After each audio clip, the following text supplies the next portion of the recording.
Temper टँट्रम असं ज्याला जे शब्द आहे, तर तो जो आहे त्यातला एक पहिला भाग समजून घ्या की तो मुलं हे का करतात. रिस्पॉन्स टू लव्ह असतं पॅरेंटचं. हां, म्हणजे हे मी सगळ्यांना सांगू इच्छितो की टेम्पर टँट्रम करणं चुकीचं नाही आहे. ते अयोग्य पद्धतीनं ते करतात आणि त्याला तुम्ही अयोग्य पद्धतीनं रिस्पॉन्ड करता.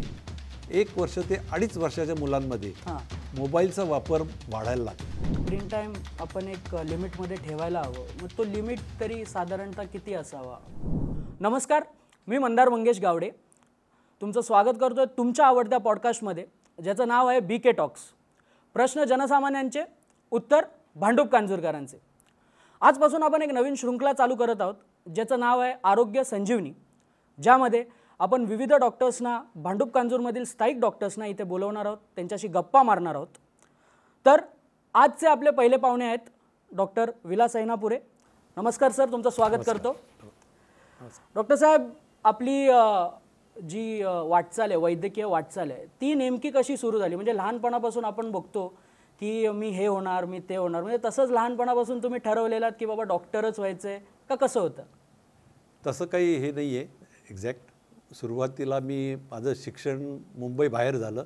शाळेचं शिक्षण सांगली आणि नागपूर या गावात होतो आणि तिथे असताना मी असं काही ठरवलं होतं की वैद्यकीय व्यवसायात पुढं यायचं असं. आणि मी जवळजवळ इंजिनिअरिंगमध्ये जायचं असं नागपूरमध्ये ठरवलं होतं. अच्छा. नंतर माझे वडील सेंट्रल गव्हर्नमेंटमध्ये होते, त्यांची ट्रान्सफर मुंबईला झाली. तेव्हा दूरचित्रवाणी नुकतीच सुरू झाली, तिथे ते कार्यरत होते. अच्छा. म्हणून आम्ही मुंबईला बदली करून आलो आणि इथे आमचं एक कुटुंब होतं, म्हणजे एकत्र कुटुंब होतं. माझे काका वगैरे ते वैद्यकीय व्यवसायात होते. आमची म्हणजे माझ्या आजोबांची आणि त्यांची अशी त्यांनी आयुर्वेदिक वैद्यकीय दवाखाना होता. आणि ते बघून मग कुठेतरी तेव्हा मला जाणवायला लागलं की आपण सुद्धा हा वारसा पुढे चालवला पाहिजे. बरोबर. असं करून मग मी त्या क्षेत्राबद्दल विचार करायला लागलो आणि मग मी तेव्हा इंटर सायन्स होतं तेव्हा मग मी B ग्रुप निवडला आणि या क्षेत्रात प्रवेश करायच्यासाठी प्रयत्न केला. ओके. मग आता डॉक्टर होण्याचं ठरवलं, मग त्याच्यामध्ये पण बालरोग तज्ज्ञ होण्यामागे काय प्रेरणा होती? बालरोग तज्ज्ञ होण्यामागे प्रेरणा हीच होती की हा एक त्यावेळेला मुलांचं आरोग्याबद्दल समाजामध्ये फारच कमी जागृती होती आणि अख्ख्या भारतामध्ये आणि स्पेशली महाराष्ट्रामध्ये बालरोग मुलांमध्ये मृत्यूचं प्रमाण हे ते खूप जास्त होतं. बरोबर. आणि हा एक चॅलेंजिंग फील्ड होतं जिथं पेशंट स्वतःहून आपली कंप्लेंट देत नाहीत. अच्छा. हे कोणीतरी दुसऱ्यांनी सांगावं लागतं. बरोबर. आणि जेव्हा पेशंट आपण तपासतो तेव्हासुद्धा त्यांच्याकडनं रिस्पॉन्सेस हे पालकांथ्रू यावे लागतात. बरोबर. तर हे चॅलेंजिंग फील्ड असल्यामुळं तेव्हा मला असं जाणवलं की आपण बालरोग तज्ज्ञ व्हावं. अच्छा. म्हणजे फील्ड चॅलेंजिंग फील्ड होती आणि त्याचप्रमाणे त्यावेळी जो काळ होता तो जरा खडतर होता या फील्डसाठी खास करून, म्हणून तुम्ही हे बालरोग फील्ड निवडलं. अच्छा. आता सर, आपल्या इतक्या वर्षाच्या अनुभवात म्हणजे आता आपण कसं असतं, लहान मुलांकडून भरपूर काय काय शिकण्यासारखं असतं. आता तुम्ही तर लहान मुलांनाच बघतायत, त्यांनाच चेक करतायत, तर असं काही वेगळी गोष्ट शिकलात का तुम्ही? म्हणजे लहान मुलांकडून खास करून काही वेगळी गोष्ट शिकलात का? हो, नक्की सांगायला येईल की मुलांमध्ये कसं होतं की ते त्यांचे रिॲक्शन्स ताबडतोब देतात. बरोबर. ती एक गोष्ट आपण सगळ्यांनी शिकली पाहिजे, कारण बहुतेक वेळेला मोठी माणसं झालेला आनंद किंवा झालेलं दुःख किंवा हे ताबडतोब व्यक्त करत नाहीत. बरोबर. मुलं मात्र त्याबद्दल एकदमच हे असतात आणि ते जे काही त्याला जे वाटतं ते ताबडतोब व्यक्त होतात. बरोबर. आणि ते व्यक्त होणं जे काय आहे ते व्यक्त होणं मनात एक आणि बाहेर एक असं युज्युअली होत नाही त्यांच्यात, आणि ते नेहमी ताबडतोब व्यक्त होतात. आणि ही मुलांची जी एक खास प्रवृत्ती आहे ती मला वाटतं आपण मोठेपणी सुद्धा ही चालू ठेवावी. अच्छा. असं मला प्रखराने जाणवतं आणि मी सगळ्यांना तसं सांगायचा प्रयत्न करतो. ओके. पण कसं असतं, राग आल्यावर कसं काय लगेच व्यक्त व्हायचं? त्याच्या नाही, रागाचं व्यक्त होणं म्हणजे वेगळ्या पद्धतीनं व्यक्त होता येतं तुम्हाला. म्हणजे तुम्ही तुमची नाखुशी दाखवू शकता. बरोबर. म्हणजे ते एकदम जास्त पद्धतीनं एक्झॅक्टली मुलांना एवढं तुम्ही टेंट्रम टाकले पाहिजे असं नाही आहे, पण तुम्ही व्यक्त होणं एक म्हणजे हा एक भाग, चांगला भाग आहे मुलांना, ते ताबडतोब व्यक्त होतात. बरोबर. आपण हळूहळू त्याच्यावरती म्हणजे तुम्ही सांगताय की रिॲक्ट होणं आणि रिस्पॉन्स होणं. रिस्पॉन्स होणं, रिस्पॉन्स करणं मुलांकडनं आपण घेतलं पाहिजे की जे काय आनंद आहे जो आहे तो ताबडतोब रिस्पॉन्स दाखवला पाहिजे. ओके. आजकालच्या मुलांमध्ये सर्वसाधारण आरोग्यविषयक कोणते बदल दिसून येतात? कारण का तुम्ही बघत असाल अगदी ते जेन अल्फा, ते जेन, ते काय खूप काय काय नावं दिली आहेत त्यांना आता. तर मिलेनियल असतील, जेन अल्फा असतील, तर ह्यांच्यामध्ये काही फरक, कारण का तुम्ही गेली 39 वर्ष या फील्डमध्ये आहात, तर तुम्हाला काही सर्वसाधारण काही बदल दिसून येतात आरोग्यविषयक या मुलांमध्ये?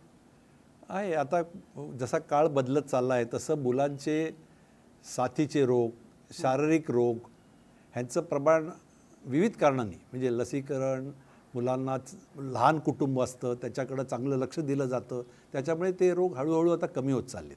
ओके. आणि त्या मानाने मनाशी निगडीत जे काही प्रॉब्लेम आहेत मुलांमध्ये त्याचं प्रमाण हळूहळू वाढतंय. तसंच ॲलर्जिक रोग वाढत आहेत. अच्छा. आणि वेगवेगळ्या म्हणजे आपल्या जीवनशैलीमुळं, जी जीवनशैली सगळ्यांचीच बदलती आहे त्याच्यामुळं काही काही नवीन व्याधी येत आहेत. तसं काही काही मेटाबॉलिक रोग जे पूर्वी नव्हते मुलांमध्ये त्याचंही प्रमाण हळूहळू जास्त जाणवायला लागले. अच्छा. जे युरोप आणि अमेरिका म्हणजे प्रगत राष्ट्र होती जिथं जे एक 25 वर्षापूर्वी जे बदल घडत गेले ते आज आपण आता इथे जाणवायला लागलो आहोत. भारतामध्ये सुद्धा त्याचे तशा टाईपचे बदल इथे जाणवायला लागले आहोत. त्याच्यामुळं आता हे बदल आपण कसे टॅकल करायचे, काय करायचं हे नवीन पिढीला आता समजून घेतलं पाहिजे. बरोबर. नवीन पिढी म्हणजे जे आता पॅरेंट्स होणार आहेत आणि जे आता पॅरेंट्स झालेत त्यांनी मेन म्हणजे हे समजून घेतलं पाहिजे की कसं त्याला टॅकल करता येईल. ओके.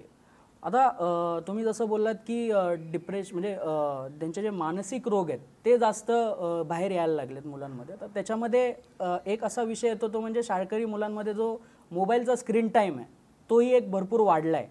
तर त्याचा परिणाम काय आणि त्याच्यावर आपण उपाय काय करू शकतो? मोबाईल स्क्रीन टाईम आणि टी व्ही, टॅब हे सगळेच ज्याला आपण स्क्रीनिंग हे म्हणतो त्याचा भयानक दुष्परिणाम जाणवायला लागले आहेत आता. आणि हे मुलांमध्ये खास करून जास्त जाणवायला लागले आहेत. बऱ्याच पालकांना ह्याची अजून कल्पना नाही आहे.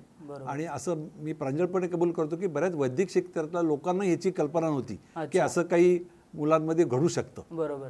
म्हणजे स्पेशली हे केव्हा जाणवलं की कोविड काळामध्ये जेव्हा लोक बाहेर पडत नव्हती आणि घरी लहान मुलं होती, त्यांच्या शाळा, त्यांचं हे सगळंच मोबाईलवरती आणि सोशल मीडियावर थ्रू होत होतं. बरोबर. आणि तेव्हा त्यांना ह्याचा वापर करायला आपण प्रोत्साहित केलं होतं त्यावेळेला. बरोबर.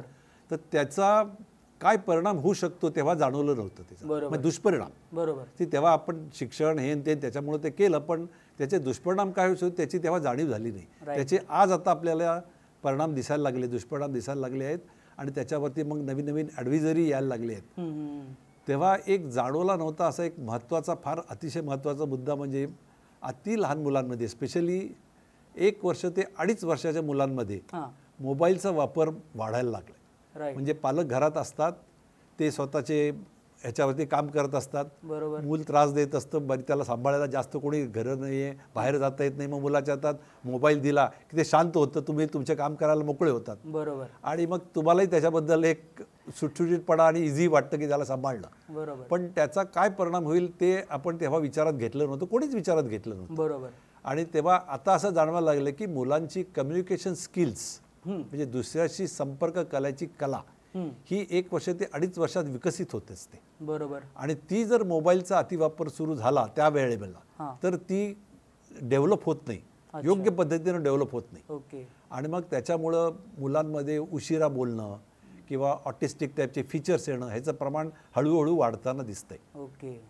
तर तो त्यातला एक भाग आहे. असं म्हणत नाही की त्याच्यामुळेच हे सगळं होतंय, पण तो एक महत्त्वाचा एक फॅक्टर त्याच्यात ॲड झालेला आहे. राईट. त्याच्यामुळे. अच्छा. आणि ह्यालाच जोडून अजून एक प्रश्न आहे, तो म्हणजे मुलं हल्ली मोबाईलवर गेम्स पण खेळतात. आता गेम्समध्ये व्हिडिओ बघतात, गेम्स खेळतात, त्याच्यामध्ये जे कलर्स वगैरे येतात आपल्या डोळ्यांवर, जे आढळतात कलर, त्याचा काही डोळ्यांवर पण परिणाम होतो का? कलर्समुळं किंवा अतिस्क्रीनमुळे येणारे जे रेडिएशन्स असतात त्याचा डोळ्यावरती परिणाम होतो. अतिवापरामुळं तुम्हाला डोळ्याचे नंबर येणं, फटीग येणं, तिरळेपणा येणं त्याला म्हणतात, ते या सगळ्या मुलांमध्ये आजकाल जास्त जाणवायला लागलेले आहेत जे त्याचा अतिवापर करतात त्यांना. त्याच्यामुळं स्क्रीन टाईम म्हणजे मर्यादित करणं, हे करणं हे पालकांनी जरूर करायला पाहिजे. बरोबर. त्याचा नुसता डोळ्यावरती परिणाम होतो हा एक भाग आहे, तसंच त्याचा मेंदूवरती पण मुलांचा परिणाम होतो. मुलांमध्ये कॉन्सन्ट्रेशनचा अभाव म्हणजे एकाग्र चित्ताचा अभाव, नंतर चिडचिडपणा बरोबर. हे जास्त जाणवतं आणि बरीचशी मुलं हळूहळू कमी सोशलाइज होतात.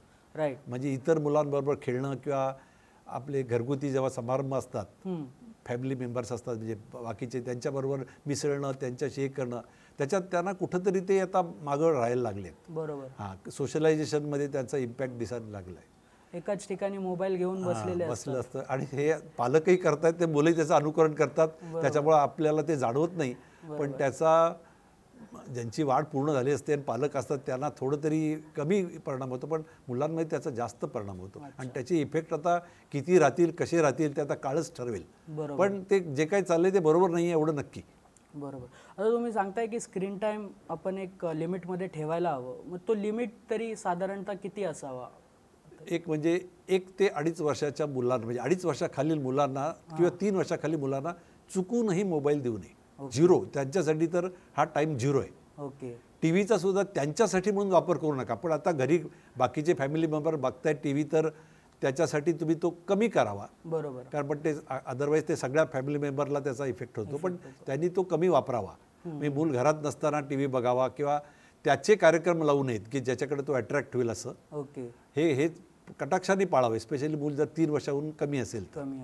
आणि जी प्रीस्कूलची मुलं आहेत 3 ते 5 वर्ष वयोगटातली, त्यांना मोबाईलचा वापर शक्यतो टाळावा, अनलेस त्यांना काही शाळेतर्फे किंवा कशातर्फे काही काम दिलं असेल तर गोष्ट वेगळी. बरोबर. आणि 5 वर्षावरील मुलांना मोबाईलसाठी 25 मिनिटाहून अधिक काळ त्यांनी दिवसाभरात वापरू नये. ओके. हे अप्पर लिमिट आहे. तुम्ही जर मोबाईलचा कमीत कमी वापर केला तर उत्तमच. हां, पण त्याच्यासाठी अप्पर लिमिटमध्ये 25 मिनिटाहून जास्त ॲट अ टाईम तरी वापरू नये मोबाईलचा. बरोबर. आणि शक्य तेवढा कमी करावा. त्यावेळी काही वेळेला परिस्थिती तशी होती म्हणून तेव्हा जास्त वापरत होते. आता तशी परिस्थिती नाही आहे, तर ती परिस्थितीतले बदल आपण आता परत स्वीकारले पाहिजेत आणि परत आपण ह्युमन इंटरॅक्शनमध्ये राहिलं पाहिजे. बरोबर. बरोबर. आता याचसोबत जसं स्क्रीन टाईमचा जो विषय होता, त्याचसोबत शरीरवाढ, वजन आणि बुद्धिमत्ता या बाबतीत पण पालकांना लक्ष ठेवावं लागतं, खास करून लहान मुलांकडे. तर ते त्याच्यात काय लक्षात ठेवावं, नक्की कुठे आणि कसं लक्ष ठेवावं, याबद्दल तुमच्याकडून ऐकायला आवडेल. हां, मुलांची वाढ, ग्रोथ अँड डेव्हलपमेंट म्हणतो आपण त्याला, शारीरिक आणि मानसिक वाढ, बरोबर, ही जन्म झाल्यापासूनच होत असते. बरोबर. आणि त्याच्या प्रगतीचे टप्पे असतात. हां, म्हणजे ते मूल जसं फक्त पालकांनी एवढं बघावं की ते प्रगतीचे टप्पे वेळच्या वेळी येत आहेत की नाही. ओके. त्याची पहिले जाणीव करून घ्यावी की ते काय टप्पे आहेत ते, आणि मग ते वेळच्या वेळी येतात की नाही हे बघावं. अच्छा. हां, म्हणजे त्यांना जे त्याच्यापासून येणारे प्रॉब्लेम टाळता येतात. म्हणजे जास्तच प्रॉब्लेम झाल्यानंतर मग हे जाण्यासाठी प्रगतीचे टप्पे आधी जाणून घ्यावेत आणि ते करावेत. ओके. बऱ्याच पालकांना कसं होतं की ते इतराची तुलना करून ठरवतात. म्हणजे माझ्या मित्राचा मुलगा 6 महिने झाले पालथा पडतो, पुढं सरकतो, हा अजून काहीच करत नाही, असं ते कंप्लेंट करतात. पण हे केव्हा करतात ते तुम्हाला माहीत असेल तर ते मग तसे तुम्हाला एन्झायटी येत नाही त्याची. जसं की पालथं पडणं हे 4 महिने ते 6 महिन्यापर्यंत होतं, पुढं सरकणं 6 महिने ते 9 महिन्यापर्यंत होऊ शकतं. बरोबर. त्याच्यामुळं म्हणजे त्या पूर्ण ह्याच्यामध्ये केव्हाही झालं तरी ते नॉर्मल असतं. बरोबर. हां, म्हणजे हे त्यांनी जाणून घ्यावं आणि ते वेळोवेळी होत आहेत की नाही बघावं. आणि बऱ्याच जणांना असं वाटतं की आपण नॉर्मली मुलांना चेकअपसाठी घेऊन जातो डॉक्टरांकडे, तर ग्रोथ अँड डेव्हलपमेंटचं चेकअप करणं पण जरुरी आहे. कारण आपण त्याच्याकडं बऱ्याच वेळा लक्ष देत नाही.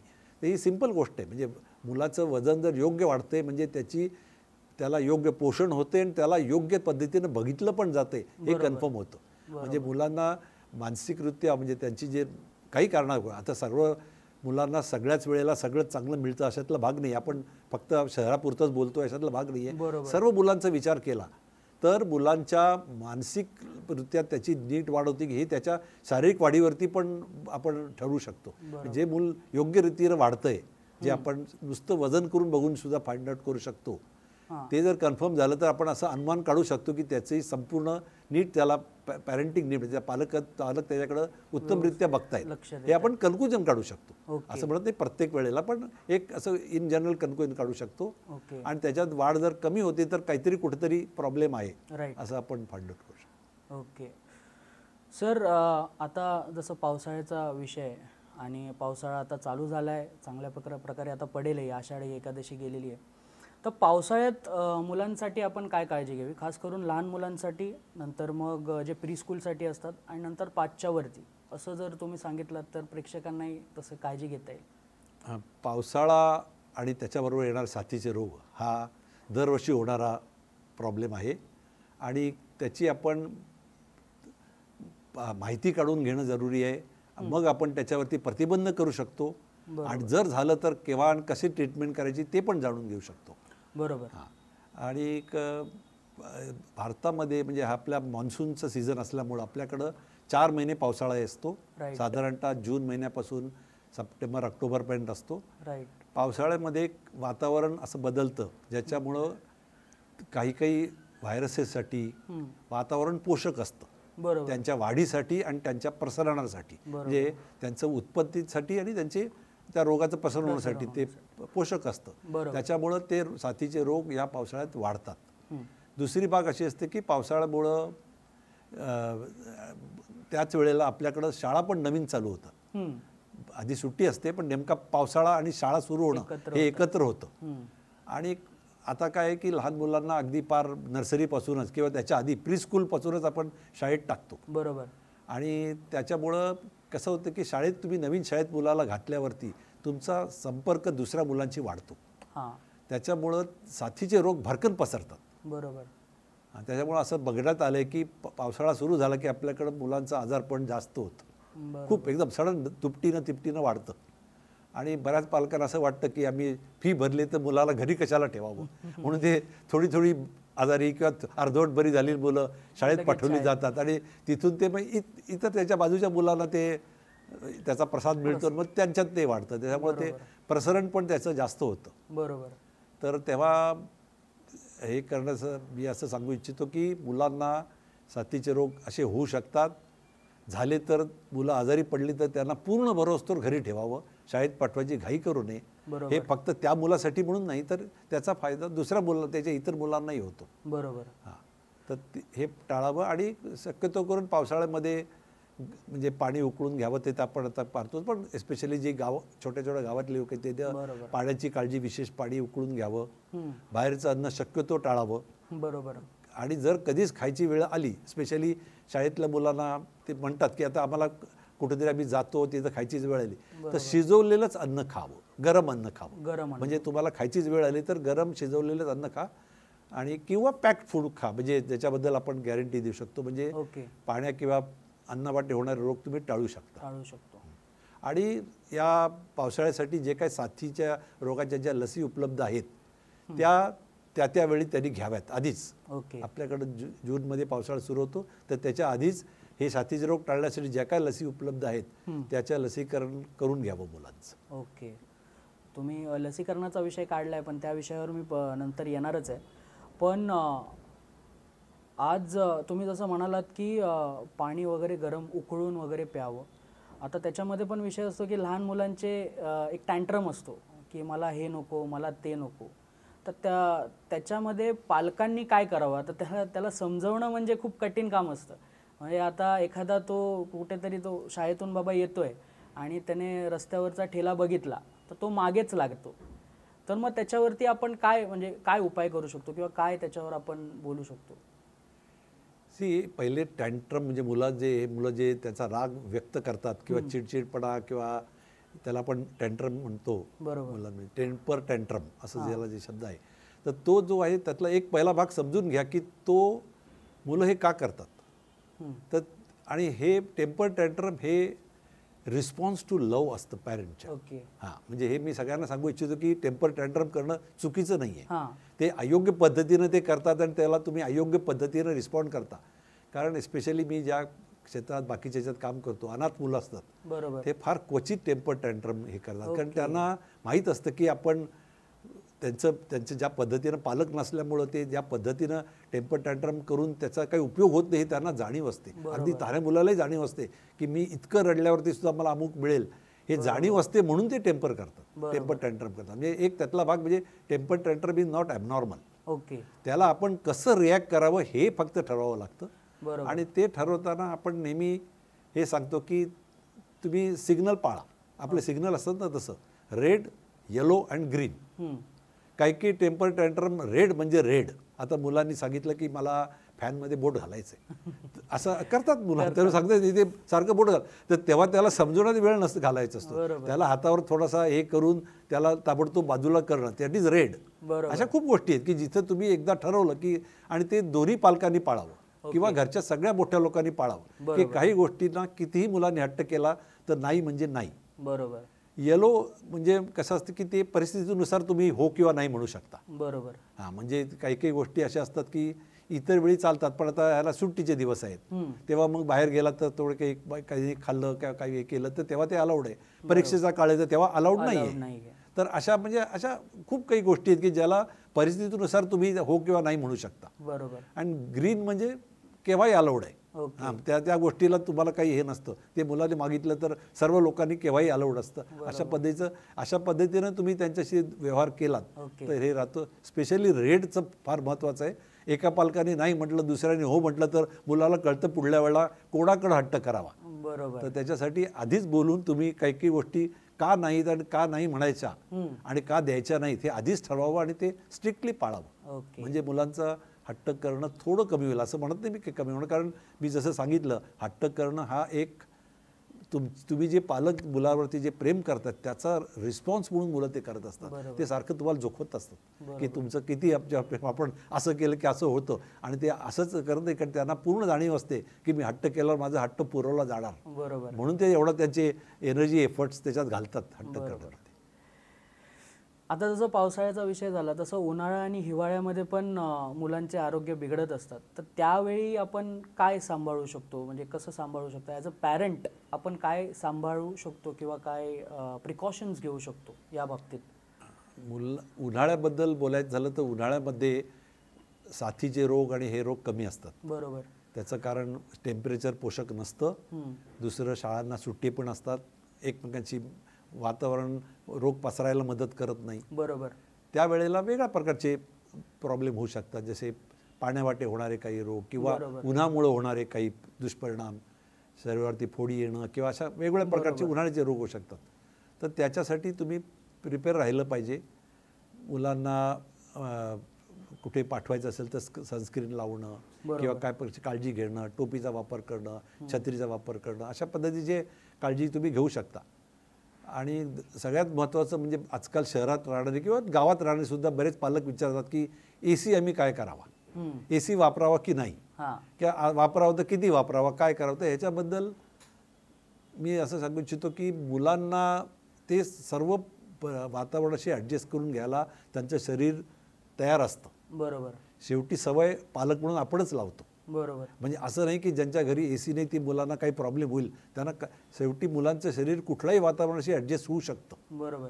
हां, म्हणजे ही त्यांची नेसेसिटी नाही आहे, हे पहिलं जाणून घेतलं पाहिजे. की बरेच जण म्हणतात आम्ही मुलासाठी AC लावला, तर असं बोलायची जरूर नाही. मग माझ्यासाठी लावला म्हणावं, त्याच्यासाठी लावायची जरूर नव्हती. तर त्यालाही पण त्याचा फायदा होईल असं होईल, पण त्यांची जरूर नसते. कारण ते कुठल्याही वातावरणात त्यांचं शरीर वाढत असतं, ॲडजस्टमेंटला तयार असतं आणि ते कुठल्याही वातावरणाशी जुळून घ्यायला तयार असतं. बरोबर. तर त्याच्यामुळं त्याच्यातला, आणि जर तुमच्या असेल तर त्याचा ACचा परिणाम हा जास्त गार ठेवू नये टेम्परेचर. म्हणजे मध्यम ठेवा, त्याच्यात तुमची विजेची बचत होते आणि शरीराला लागते. आणि सगळ्यात प्रॉब्लेम जे होतात ते टेम्परेचरमुळे होत नाहीत, तर टेम्परेचरचे बदल होतात ते शरीराला त्रासदायक होतात. बरोबर. म्हणजे बाहेर तुम्ही गेलात, परत AC आलात, परत बाहेर गेलात, असं केल्याने मग तुम्हाला ते चेंज ऑफ टेम्परेचर जे असतं ते शरीराला ॲडजस्ट करायला प्रॉब्लेमॅटिक होतं आणि मग तुम्ही रोगाला काही निमंत्रण देता त्याच्यामुळे काही रोगांना. तर ते टाळावं शक्यतो. म्हणजे जर ACत राहिला असेल तर तुम्ही रात्रभर वापरा, नंतर वापरू नका. मग बाहेरच्या वातावरणात जे काय ते शरीर ॲडजस्ट होतं. चेंज ऑफ टेम्परेचर करू नये सारखं. अच्छा. आणि हिवाळ्यात, आता जसं उन्हाळ्यात तुम्ही म्हणालात, हिवाळ्यातही पावसाळ्यासारखंच म्हणजे वातावरण थंड असतं, तर तेव्हाही म्हणजे पावसाळ्यासारखंच आपण प्रिकॉशन्स घेतले तरी चालतील का?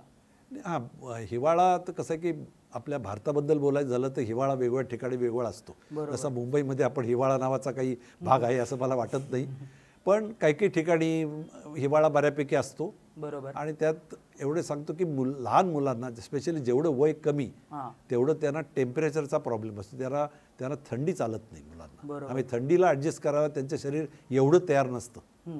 तर त्यांना चांगलं प्रोटेक्ट करणं म्हणजे कान टोपी घालणं, स्वेटर घालणं, हात पाय मोजे घालणं, हे केलं पाहिजे. अगदी लहान मुलांना आपण बघतोच गावामध्ये सगळं ते घालतात, तर ते केलं पाहिजे.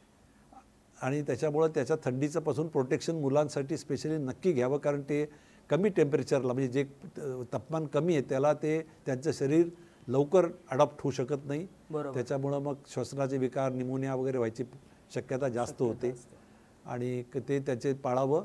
पण दुसरं काय होतं की बरेच जण वातावरणाचा विचार न करता तशी पद्धती फॉलो करायला जातात. म्हणजे जिथं हवा गरमच आहे, म्हणजे आपण मुंबईत डिसेंबर महिना आहे म्हणून त्याला पूर्ण पॅक करायची जरूर नाही जर बाहेर गरम असेल तर. हां, म्हणजे हे वातावरण बघून आपण त्यांच्यासाठी हे करावं. बरोबर. आता शाळा तर जसं आपण पहिलं बोललो तसे पावसाळ्यात आता चालू झालेत आणि परीक्षेच्या काळात मुलांना मानसिक व शारीरिक आधार देण्यासाठी पालकांनी नेमकं काय करायला हवं? कारण का आता मला वाटतं परीक्षा वगैरे आता युनिट टेस्ट त्यांची येईल, त्याच्यानंतर दिवाळीच्या आधी सामाई वगैरे येईल, तर त्यावेळी त्यांनी मानसिक आणि शारीरिक आधार कसा द्यावा पालकांनी? परीक्षा बऱ्याच वेळेला आपल्याला असं बघितलं, मी जर असं बघतो की परीक्षेच्या काळमध्ये जो मानसिक जो प्रॉब्लेम मुलांमध्ये, मानसिक म्हणजे तो डायरेक्टली मानसिक असा नसतो, पण तो जो काय दिसतो ते बऱ्याच वेळा असं मला जाणवतं की परीक्षा पालकांची आहे मुलांपेक्षा. ते जास्त टेन्शनमध्ये असतात किंवा ते जास्त त्याचा स्ट्रेस घेतात. म्हणजे माझ्या मुलाची परीक्षा आहे, असं आहे तसं आहे, आणि बोलतात सुद्धा ते. आणि बऱ्याचशा मुलांचं कसं होतं की मुलं जे काय त्यांच्या जे येतं ते आजूबाजूच्या परिस्थितीनं येतं. आम्ही मुलांना सांगावं लागत नाही. मुलांचं मन हे आपल्या एका टिपकासारखं असतं. ते आजूबाजूला जे काही दिसतं त्याचं ॲब्सॉर्ब करतात. त्यांच्यात फिल्टर नसतो, चांगलं वाईट ते काही बघत नाहीत, ते ॲब्सॉर्ब होतं. म्हणजे तुम्हाला जर मुलांमध्ये काही तुम्हाला हे बदल जाणवले तर त्याच्यात जाणवले, मग असं लक्षात येतं की पालकच एन्झायटी जास्त घेतात परीक्षेची, मग ती त्या मुलांमध्ये पण उतरते. हां, मग त्याचं ते म्हणून पहिलं एक शिकलं पाहिजे की पालकांनी स्वतःहून त्याच्यात आपणहून बदल केले पाहिजेत. बरेच जण पालक विचारतात की मुलांमध्ये मी शिस्त कशी आणू. तर आपण असं बघितलं असेल की वडिलांनी चहा प्याला, ग्लास तिथंच ठेवला आणि ते उठून गेले, मग आईने येऊन उचलला, नेला, आणि मग ते मुलाला सांगायला तू असं उचल, तर ते करायला तयार होत नाहीत, कारण ते बघत असतात की हे असंच करतात. त्यांच्यात त्या बदल त्यांच्यात ते नकळत त्यांच्यात उतरतात. म्हणजे तुम्हाला जर मुलांमध्ये काही विशिष्ट चांगल्या कृती पाहिजे असतील तर त्याच्या आजूबाजूच्या लोकांनी सुद्धा त्या फॉलो केल्या पाहिजेत. म्हणजे त्यांना न सांगता ते त्यांच्यात ऑटोमॅटिक उतरतात. कारण ते मुलांना संस्कार करताना किंवा हे करताना सांगून संस्कार करायची जरूर नसते, ते बघूनच बघते. जे काय आजूबाजूला घडतं ते त्यांच्या नकळतच त्यांना जसं जसं तुम्ही एक्सपोज कराल तसं तसं त्यांच्या सुरुवातीला पालकांपासून, मग बाकीच्या फॅमिली मेंबरपासून, मग जसं त्यांचं कार्यस्तर विस्तारतं तसं शाळेपासून सुरू होतं, मग समाजापासून सुरू होतं. हे प्रत्येक वेळा बदल घडत राहतात त्यांच्यात. त्याच्यामुळे जे काही दिसतं ते त्यांच्यात ऑटोमॅटिक त्यांच्यात उतरत जातं. त्याच्यामुळे तुम्हाला जर बदल हवा असेल तर आजूबाजूला बदल झाला पाहिजे. सांगून बदल करणं अवघड असतं मुलांमध्ये. आपण म्हणतो की आपण त्यांना असं सांगून शिस्त करू किंवा हे करू, तर बदल घडवत असेल तर तुम्हाला स्पेशली शाळांच्या व्यतिरिक्त परीक्षेचा ताण पालकांनी कमी घेतला तर मुलांमध्ये पण कमी येईल. आणि परीक्षा कशा असतात की ह्या आपण इतर मुलांचं बघून उगाच त्याला ताण येतो. जर आपण मागं बघता, आमच्या वयातल्या लोकांनी मागं बघितलं असेल तर असं लक्षात येतं की त्यावेळेला आपण उगाच ताण घेतला होता. आज आपला त्यावेळेला जी हुशार लोक होती ती आज काही ह्याच्यामध्ये पुढं आली तसे नाहीत, आणि जी कोणी पुढं आली ती त्यावेळेला हुशार होती अशी नाही. पण ज्या खूप काही गोष्टी ठरवतात की तुम्ही सक्सेस कोणी किती सक्सेसफुल व्हावं, नुसताच अभ्यास किंवा परीक्षा हे ठरवत नाहीत. त्याची जाणीव पालकांनी पण घेतली पाहिजे की परीक्षेतच चांगलं केलं म्हणजे त्याचं आयुष्य घडतं असा भाग नाही आहे. मग तुम्हाला थोडा ताण कमी होईल त्याचा. म्हणजे इन शॉर्ट पालकांनी जर शिस्त पाळली तर तेच बघून ते पाळणार.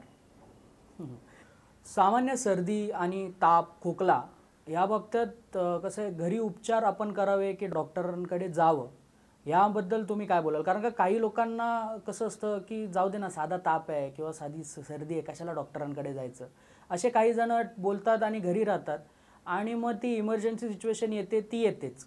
तर मग ह्याचा अंदाज कसा घ्यावा, म्हणजे पालकांनी याचा अंदाज कसा घ्यावा की नाही हे घरी होऊ शकतं आणि नाही यासाठी डॉक्टरकडे जावंच लागेल? तर सर्वसाधारणपणे ह्याच्यासाठी असा एक्झॅक्ट फिक्स रूल नाही आहे, पण एक आपण काही सल्ले देऊ शकतो सर्वच रोगांना काही तुम्हाला ताबडतोब डॉक्टरकडे काही वैद्यकीय सेवेकडे गेलंच पाहिजे असं नाही. बरोबर. बहुतांशी रोग आणि किंवा आजार हे सौम्य असतात. बरोबर. आणि त्याची आपण घरी ट्रीटमेंट किंवा उपचार करू शकतो. आणि त्याच्यासाठी घरगुती उपाय करणं हे प्रत्येक वेळा चुकीचं असतं असंच नाही. बरोबर. ट्रेडिशनल ट्रीटमेंट जी आपण म्हणतो ती द्यायला माझ्यामध्ये हरकत नाही. फक्त हे सगळ्यात महत्त्वाचं म्हणजे ती ट्रॅडिशनल ट्रीटमेंट हार्मफुल नसावी मुलांसाठी. कारण काही जण ट्रॅडिशनच्या नावाखाली काही हार्मफुल गोष्टी करतात. जसं काही कोणाला चटके देणं किंवा अशा प्रकारचं असं नसावं हे स्ट्रिक्टली आहे. राईट. आणि त्या ट्रीटमेंट करायला हे नसतं. आणि बाकीच्या ज्या काही ॲट काउंटर औषधं मिळतात त्याचा वापर करून पहिला 1-2 दिवस ट्रीटमेंट देणं काही चुकीचं नाही आहे. बरोबर. पण हे सर्वांसाठी लागू असतं असं नाही. काही मुलांना काही आधीचेच प्रॉब्लेम असतात किंवा काही मुलं जन्माच्यात बारीक असतात किंवा असतात ज्यांची प्रतिकारशक्ती कमी असते त्यांच्यासाठी जरा लवकरात लवकर वैद्यकीय सेवा म्हणजे हा रूल नाही आहे. पण एक जनरल एक ॲडवाईस आपण देऊ शकतो की सर्वसाधारण जी मुलं निरोगी आहेत जी आहेत त्यांना 1-2 दिवस तुम्ही घरगुती ट्रीटमेंट देऊ शकता किंवा ॲट काउंटर जी कोणी औषधं मिळतात जसं तापासाठी पॅरासिटामॉल देणं किंवा हे देणं हे तुम्ही पालक म्हणून करू शकता. आणि तुम्हाला जर त्याचा नीट माहिती असेल तर योग्य औषधं प्रमाणामध्ये औषध देऊन थांबू शकता त्याचा. पण जेव्हा वेळ पडेल तेव्हा मग मात्र थांबू नये आणि त्याची लवकरात लवकर वैद्यकीय सल्ले घ्यावेत. बरोबर. त्याचप्रमाणे गव्हर्नमेंट किंवा म्युन्सिपल ह्यासुद्धा वेळोवेळी काही ह्या जारी करत असतात, पत्रकं जारी करत असतात की आता साथीचे रोग आहेत ह्याच्यात केव्हा थांबवा किंवा केव्हा डॉक्टरकडे जा. ह्याचंसुद्धा त्याचंसुद्धा तुम्ही आयदर वर्तमानपत्रातून किंवा समाज माध्यमातून जाणीव करून घ्यावी. आणि त्यांच्या ज्या सूचना आल्या आहेत त्या सूचनेनुसार तुम्ही त्याचं पालन करावं म्हणजे सगळ्यांचं आरोग्य चांगलं राहील. बरोबर.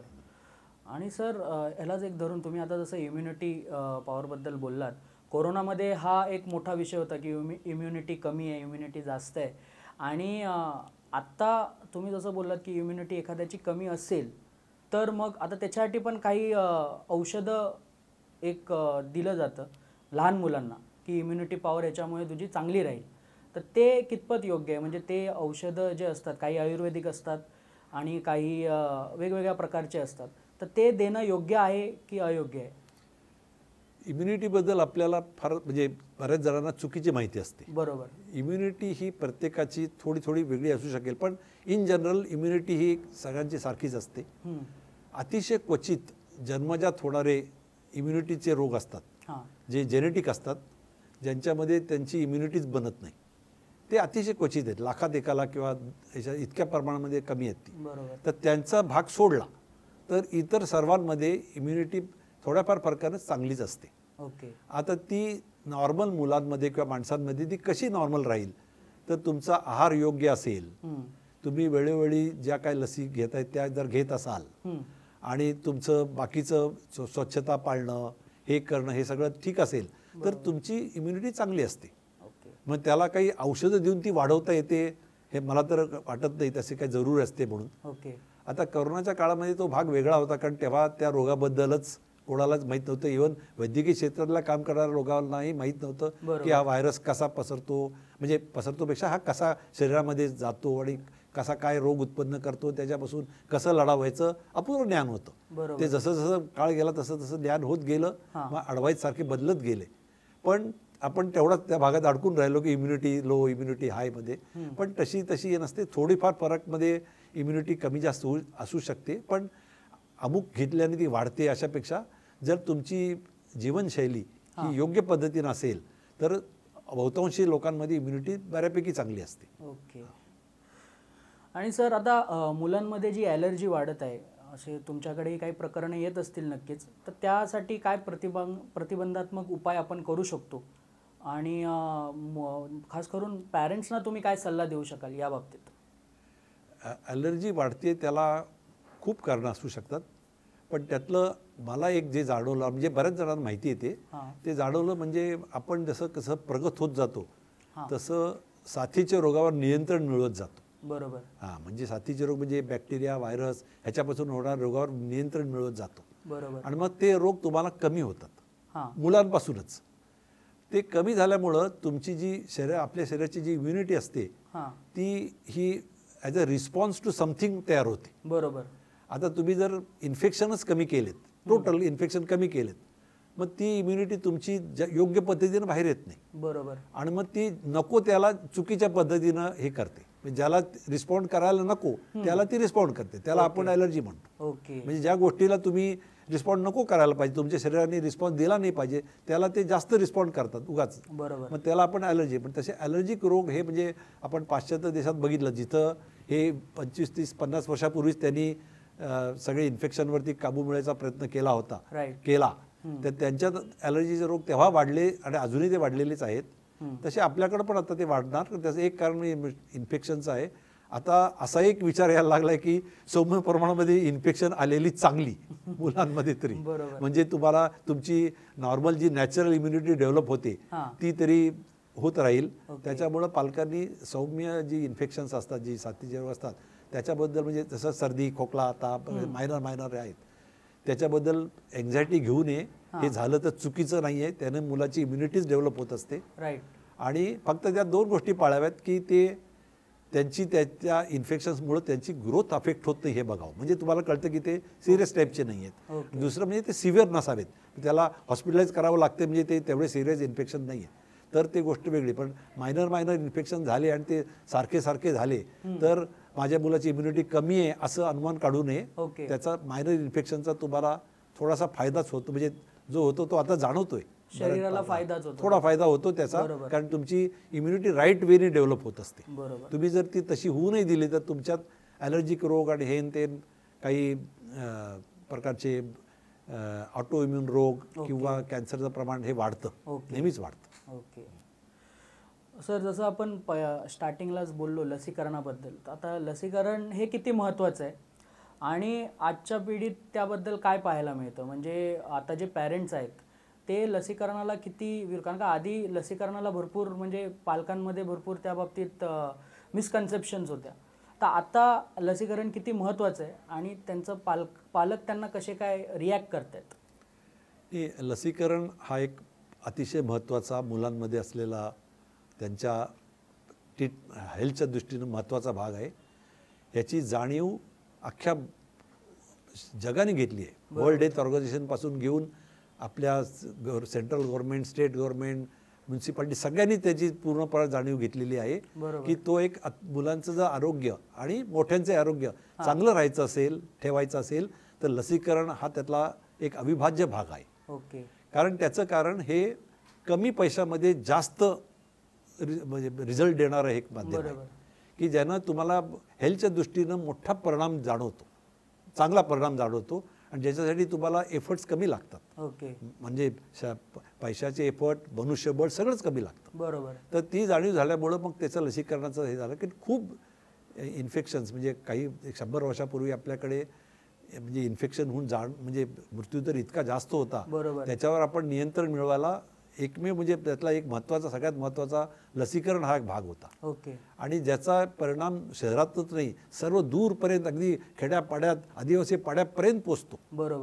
तर तो कसा पोचतो, तर असं लक्षात आलं की जर तुम्ही कुठलाही एक रोग घेतला आणि त्याला जर लसीकरण त्याचा प्रतिबंध करायला गेलात आणि त्याचा समाजामध्ये 85% लोकांनी जरी घेतलात तर उर्वरित 15 सुद्धा प्रोटेक्टेड होतात. समजा बाय चान्स ते पोचू शकले नाहीत काही कारणास्तव, कुठे कुठे असतील त्याच्यात, तर कारण त्या रोगाचं समाजामध्ये प्रमाणच कमी होतं. कारण 85% लोक प्रोटेक्टेड असल्यामुळं त्याचं त्या रोगाचा प्रादुर्भाव जो असतो समाजामध्ये तोच एकदम ड्रॉप झालेला असतो.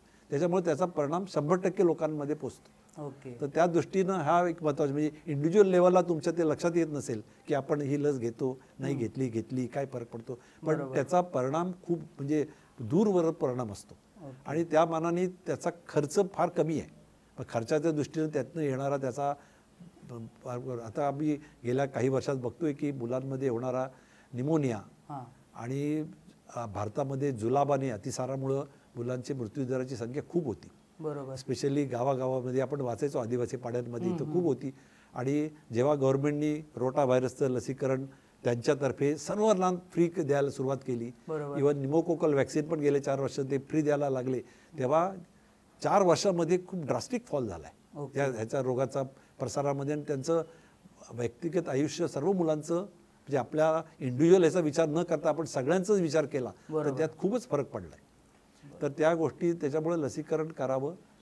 फक्त काय झाले की लसीकरण करताना कोणी केव्हा काय घ्यावं हे त्याच्याप्रमाणे पण हे राहतं. कारण लसीकरण चांगलं आहे म्हणून उठसूट सगळ्या लसीच घेतल्या पाहिजे असं नाही आहे. बरोबर. तुम्हाला जाणीव झाली पाहिजे की तुम्ही कुठं राहता, तिथे कुठले रोग प्रादुर्भाव आहेत, तिथले गव्हर्नमेंट काय रेकमेंडेशन्स आहेत किंवा जे रेकमेंडेशन गव्हर्नमेंट नाहीत पण कुठल्या बाल आरोग्य संस्थेच्या आमच्या काही ऑर्गनायझेशन असतात त्यांनी काय रेकमेंडेशन केलंय ते फॉलो करून तुम्ही लसीकरण कराल तर ते सगळ्यात उत्तम.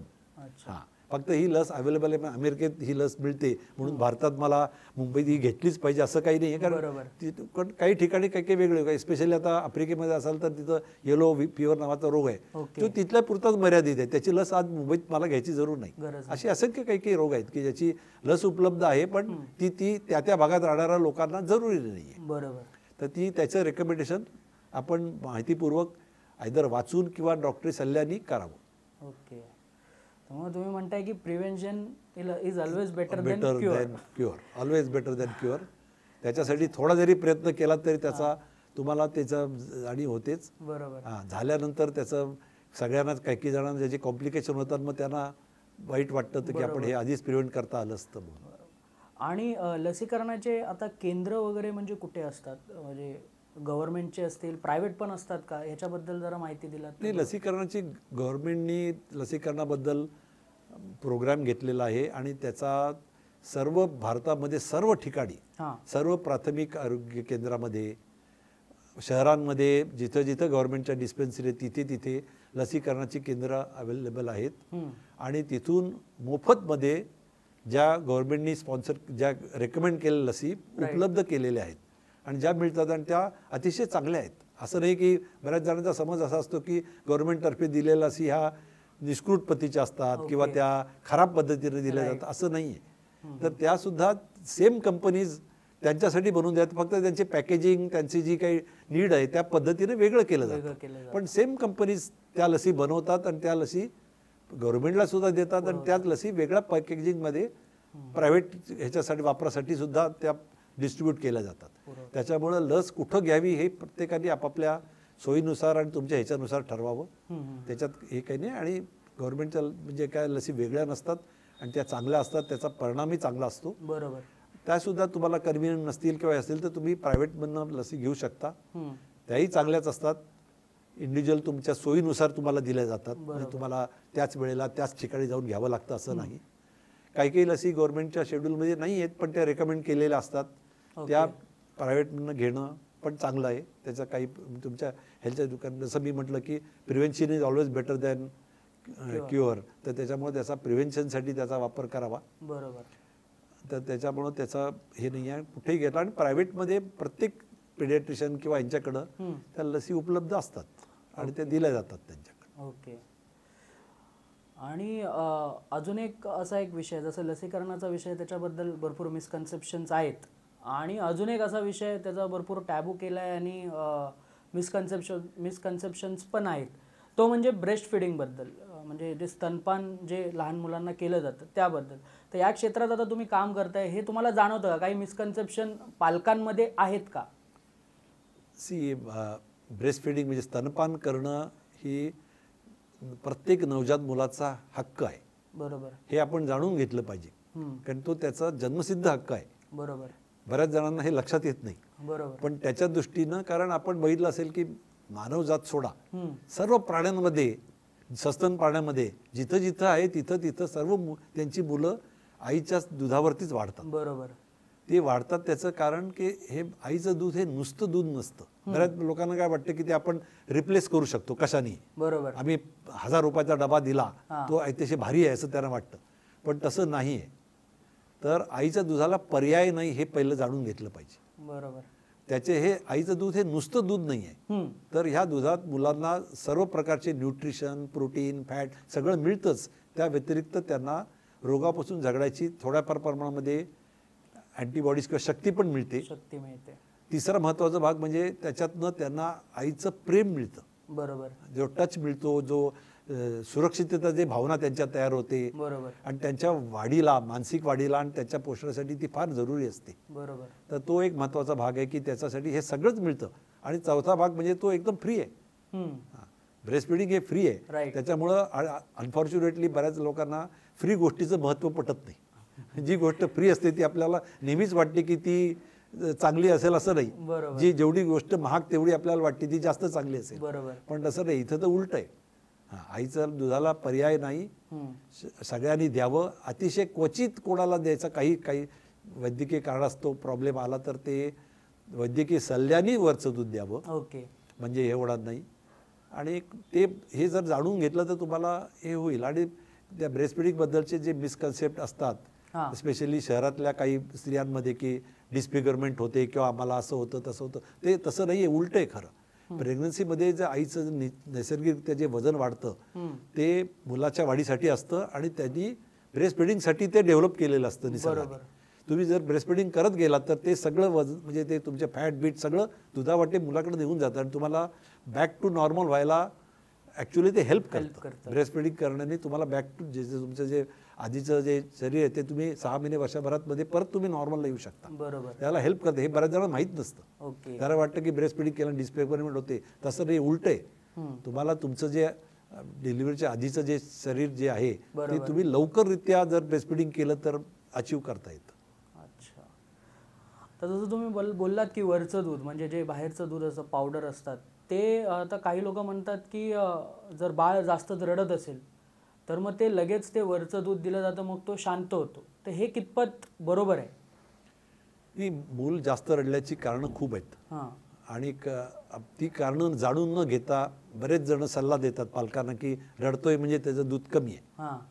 आणि दुसरं म्हणजे कसं होतं, आईचं दूध कमी व्हायला अँझायटीच जास्त काम होते. दूध येणं हे नैसर्गिक गोष्ट आहे. बरोबर. न येणं किंवा कमी येणं हे अनैसर्गिक आहे. ओके. आणि अनैसर्गिक गोष्टी का घडाव्यात? घडायला नाही पाहिजेत, नैसर्गिक गोष्टीच घडल्या पाहिजेत. बरोबर. तर त्याचं घडायचं कारण म्हणजे सगळ्यात महत्त्वाचं कारण म्हणजे आईचा अँझायटी येणं आईला काही कारणाने, तर त्या अँझायटीनं दूध कमी होतं. तर त्याच्यामुळे एक लक्षात घ्यावं की दूध येणं हे नैसर्गिक बाब आहे. मूल रडायची असंख्य कारणं असू शकतात आणि ती कारणाची वैद्यकीय सल्ल्याने आपण कारण मीमांसा केली पाहिजे आणि त्याचा उपचार केला पाहिजे. आणि त्यांनी जर असा सल्ला दिला की दूध कमी, तरच हे करावे. आपण स्वतः शक्यतो करून भरकन तसं अनुमान काढू नये, कन्क्लुजन काढू नये की रडतोय म्हणजे दूध कमी आहे. वजन करून बघावं, बाकीचे हे करून बघावं, म्हणजे त्यातनं कळतं. आणि असं बघण्यात आलं की जेवढं म्हणजे स्त्रिया स्पेशली जेवढ्या जास्त शिकतात, जेवढा जास्त विचार करतात, त्यांच्यात हे ब्रेस्ट फिडिंगचे कमी यायचे किंवा हे जे प्रॉब्लेम जास्त होतात. कारण जसं मी सांगितलं की तुम्हाला तुमचं मेंदूमध्ये जसा विचार करतो तुम्ही, जास्त विचार केल्याने मिल्क सिक्रेशन कमी होतं. ओके. तर हे जाणून घेतलं पाहिजे की ब्रेस्ट फिडिंगचे प्रॉब्लेम कमी शिकलेल्या किंवा शहरातल्या गावातल्या लोकांमध्ये अतिशय कमी प्रमाणात आढळतात. कारण ते रिलॅक्स असतात, त्यांना काहीच हे नसतं. त्यामुळं नैसर्गिक गोष्टी घडत असतात आणि नैसर्गिक गोष्टी घडत नाही त्याचं कारण आपण आपला विचार त्याच्यात घालतो. बरोबर. आणि अजून एक अशी मिसकन्सेप्शन आहे ती म्हणजे काही लोक अजूनही म्हणतात की स्तनपानामुळे शरीर कमकुवत होतं. हे कितपत खरं आहे? हे चुकीचं आहे. कारण ॲक्च्युली निसर्गाने आईचं जेव्हा ते प्रेग्नंट होते तेव्हा त्यांच्या शरीरामध्ये असे बदल करतात की ज्यानं त्यांचं शरीर स्ट्रॉंगच होतं उलटं. बरोबर. आता बऱ्याच जणांना माहीत नाही की जर आपण काहीच कोणी इंटरफिअर केलं नाही तर समाजामध्ये स्त्रिया किती असतात आणि पुरुष किती असतात. तर पुरुषांचं प्रमाण 1000मध्ये 1050 असतं, बायकांचं 950 असतं. बायकांचं प्रमाण कमी असतं. बरोबर. हे नैसर्गिक, जिथं कोणी इंटरफिअर केलं नाही त्या भागामध्ये. असं का असतं? तर स्त्री ही actually stronger than the male. पुरुषांपेक्षा स्त्री ही स्ट्रॉंग असते. आता आपण स्ट्रॉंग म्हटल्यावर मसल पॉवरचा विचार करतो. स्त्री ही आपण दुबला मानतो. स्त्रीला आपण म्हणतो ही दुबला आहे, तिला संरक्षण लागतं. आपण नेहमी त्याचा म्हणजे शारीरिक पॉवरचा विचार करतो. बरोबर. पण मानसिक शक्ती आणि इम्युनिटी आणि फायटिंग कॅपॅसिटी ही सगळी स्त्रीमध्ये जास्त असते आणि निसर्गानेच दिली आहे. कारण तिच्या लाईफमध्ये तिला स्ट्रेस घ्यायचा आहे ऑफ प्रेग्नन्सी अँड लॅक्टेशन, म्हणजे गर्भारपण म्हणजे गर्भधारणेचा, गर्भ वाढवण्याचा आणि त्याचं स्तनपान करणं, हा स्ट्रेस तिला घ्यायचा आहे. म्हणून निसर्गाने तिला एक्स्ट्रा शक्ती आधीच दिलेली आहे. बरोबर. तर त्याच्यामुळे तुम्ही मनात अजिबात आणू नका की आपण कमकुवत होतो. कारण तुम्हाला नैसर्गिकरित्या तुमच्या शरीरामध्ये ती शक्ती आहे. बरोबर. आणि स्त्री ही नेहमी भावनिकदृष्ट्या मानसिकदृष्ट्या पुरुषापेक्षा कणखरच असते. बरोबर. शारीरिक गोष्ट विचार सोडून द्या त्याचा, पण त्याच्यापेक्षा ती नेहमीच कणखर असते. मस्क्युलर तो फक्त भाग वेगळा, त्याचं कारण हॉर्मोन्स त्याच्यावर प्ले करतात, पण बाकी सर्व बाबतीत स्त्रिया हा इव्हन मानसिकदृष्ट्या जास्त कणखर असतात पुरुषांना. राईट. तर त्याच्यामुळे ते हा चुकीचे समजूत आहे की आपण असं झालं कमकुवत होऊ वगैरे. बरोबर. आणि स्तनपान करताना म्हणजे जेव्हा लॅक्टेटिंग मदर असते त्यांनी नेमकं खाण्यावर म्हणजे काय कंट्रोल ठेवा, म्हणजे काय खावं आणि काय न खावं असे काही रूल्स आहेत का? नाही, तसे रूल हे नाही आहेत, पण दूध चांगलं येण्यासाठी संपूर्ण आहार घ्यावा, पाणी वगैरे ह्याचा म्हणजे लिक्विड पदार्थाचा वापर जास्त करावा. ओके. आणि जोपर्यंत स्तनपान करतो तोपर्यंत डाएट करू नये. डाएट म्हणजे स्ट्रिक्ट डाएट. ओके. मी असं म्हणत नाही की डाएट म्हणजे वाटेल ते खावं, पण स्ट्रिक्ट डाएट जो आपण शरीर स्लिम बनवण्यासाठी करतो तसे डाएटिंग करू नये त्या जोपर्यंत तुमचं स्तनपान चालू आहे तोपर्यंत. आणि तुम्हाला स्तनपानातनं ऑटोमॅटिक नैसर्गिकरित्या सुद्धा तुमचं हे होत असतं. जर मी सांगितलं की त्यांचं शरीर त्यांची सर्व एनर्जीज असते, फॅट हे काढून त्याचं मिल्क बनवत असतं. बरोबर. त्याच्यामुळे तुम्हाला नैसर्गिकरित्याच तुमचं शरीर तुम्हाला शरीर सुदृढतेकडे नेत असतं. त्याच्यामुळे तुम्हाला त्याचं वेगळं स्ट्रिक्ट डाएट करू नये, म्हणजे वजन उतरवण्याचा प्रयत्न किंवा स्लिम दिसण्याचा प्रयत्न या काळात करू नये. ओके, ठीक आहे. म्हणजे इन शॉर्ट काय तर लॅक्टेटिंग मदरने जास्त स्ट्रिक्ट डाएट फॉलो करू नये, जास्तीत जास्त आहार चांगला ठेवावा आणि त्याचसोबत त्यांची जी मेंटॅलिटी आहे, म्हणजे जे आपण स्ट्रेस घेतो की आता माझं वजनच वाढेल, मग त्याच्यामुळे जे अँक्झायटी येते किंवा स्ट्रेस घेतो आपण, तो स्ट्रेस कमी ठेवावा, जेणेकरून तुमचं म्हणजे ते जे मिल्क आहे, जे दूध आहे ते पण व्यवस्थित येईल आणि स्तनपान पण व्यवस्थित होईल. त्यात अजून एक भाग मी ॲड करतो, त्याचं उलटं सुद्धा होतं. म्हणजे बऱ्याच वेळेला एकदा डिलिव्हरी झाली, हे झालं की मग त्या आईला त्याचे इतर नातेवाईक खूप भरवायला लागतात, अमुक लाडू तमुक लाडू असं करून अति सुद्धा करतात. ते अति पण करू नये. म्हणजे तिला इतकं फॅट देऊन इतकं देऊन एकदमच त्यांचं हे करून टाकतात, ते अति सुद्धा करू नये. योग्य प्रमाणामध्ये आहार चांगला ठेवावा, नियमित आहार खावा, जशी तुम्हाला भूक लागते तसं जेवावं आणि समतोल आहार ठेवावा, म्हणजे तुमचं शरीर हे होणार नाही. राईट. आता सर आपण तुमचं जे काम आहे वात्सल्य ट्रस्टबद्दल, ह्याच्याबद्दल मी काही प्रश्न विचारतो. सर्वप्रथम तर आपलं वात्सल्य ट्रस्टसोबतचं काम कधीपासून चालू आहे आणि आता सध्या तुम्ही काय कार्य करतात? वात्सल्य ट्रस्ट ही संस्थाची स्थापना 1982 साली झाली आणि प्रत्यक्ष कामाला 1985 साली आपल्या कांजूरम इथे विजयकुंज सोसायटीत 2 सदनिका घेऊन चालू करण्यात आली. त्यावेळचे जे विश्वस्त होते श्री दामले, नंतर श्रीमती रायकरताई ज्या आमदार होत्या, आणि बाकीचे निर्जितसुरे, असे 5 जणांनी मिळून ती चालू केली. आणि 1986 झाली, म्हणजे 1 वर्षानंतरच मी तिथेच त्याच सोसायटीमध्ये माझी वैद्यकीय प्रॅक्टिस चालू केली. त्या निमित्ताने मला त्यांच्याशी त्या मुलं बघण्याशी संबंध आला. बरोबर. आणि तेव्हा असा प्रस्ताव मी मांडला त्यांना की मुलं आजारी पडल्यानंतर माझ्याकडे दाखवण्यापेक्षा मीच त्यांच्याकडे गेलेलं जास्त योग्य, म्हणजे ते लवकर त्यांचं डिटेक्शन होईल, त्यांचं आरोग्य चांगलं राहील. असं करून मी 2086 पासून त्यांच्या संस्थेला व्हिजिट द्यायला लागलो. मुलांची रुटीन चेकअप करणं, हे करणं, हे असं लागलो त्याचं. आणि ते जवळजवळ 13 वर्ष 14 वर्ष मी करत होतो. मग 1999 पासून मी त्यांचा विश्वस्त झालो. बरोबर. आणि मग तेव्हापासून आमचं ते कार्य चालूच आहे. आतापर्यंत 1500हून जास्त मुलांना आम्ही हे दिलेलं आहे आणि 1350 मुलं कालपर्यंत दत्तक देण्यात आली आतापर्यंत, आणि ती भारतभर सगळीकडे दत्तक दिलीत आतापर्यंत. आणि त्याचा अनाथ मुलांचं पालन, संगोपन आणि दत्तक प्रक्रियेद्वारा पुनर्वसन हे वात्सल्याचं मूळ काम आहे. तर ते गेली इतकी वर्ष चालू आहे, सातत्यानं चालू आहे.